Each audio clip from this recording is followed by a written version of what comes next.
So I think there are ways. Now, again, like I said, I'm not a politician. Maybe I'm completely wrong, but I'm curious what you think, Professor Jiang.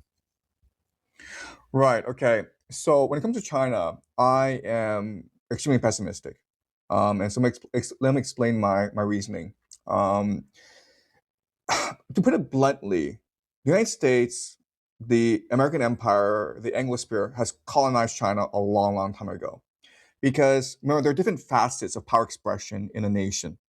So politically, maybe China and the United States are at odds, but the science space, science, technology, culture, finance, it's all been co-opted by American power. Okay, which means like let's look at the universities. Okay, the professors at universities in China and criminals as well, they're all educated in the United States, which means that they're mentors, which means that their, their attempt to seek status derives from their association with certain American universities. Okay, and guess what's behind these American universities? Secret societies. All right, so it's only these few individuals that's able to control the entire academic space in China, and therefore the capacity to generate new ideologies, right? So the classic example, of course, is COVID.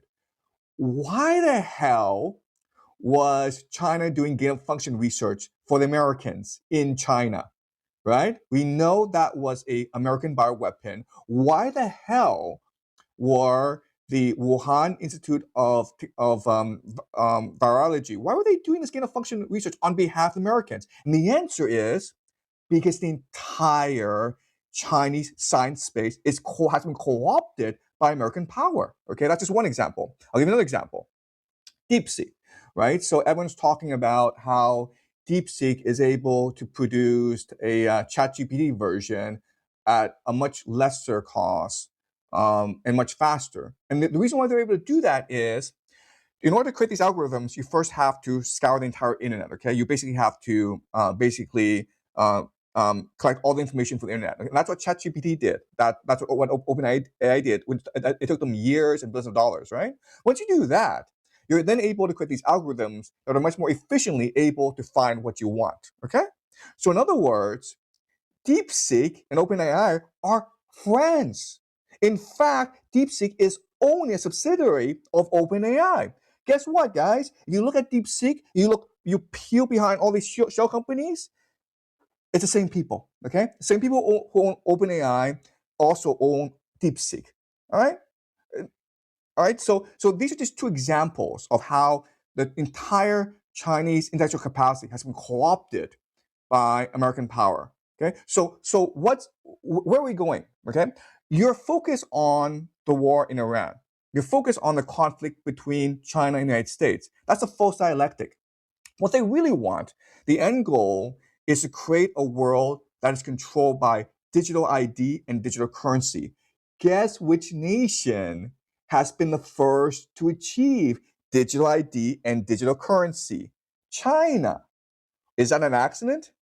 Probably not. I live in China. I know what a world in which digital currency, digital ID wins out, what it looks like, okay? So you don't want China to be the champion of the world because it just means entire enslavement of the world, all right? So, let's take this broad and ask ourselves, what is the Epstein Files really about? Why are we being exposed to the Epstein Files? Because it's creating mass trauma, right? So think about 9/11. Think about the Charlie Cook shooting. Think about JFK, right? Why would these societies create these events of mass trauma unless they want to clear our minds and prepare us for a new world in which digital ID and digital currency triumphs? What's the solution to the Epstein Files?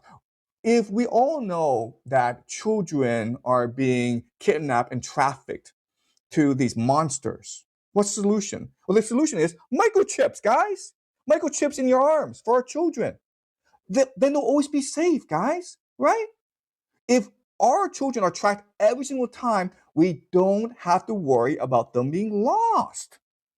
Okay? So that's a world we're being prepared for. And this idea of like, oh, China and the United States, BRICS, United States, it's all this false dialectic to confuse you, to control the narrative, in order to secretly create a world controlled entirely by AI surveillance. Okay, that's the end goal.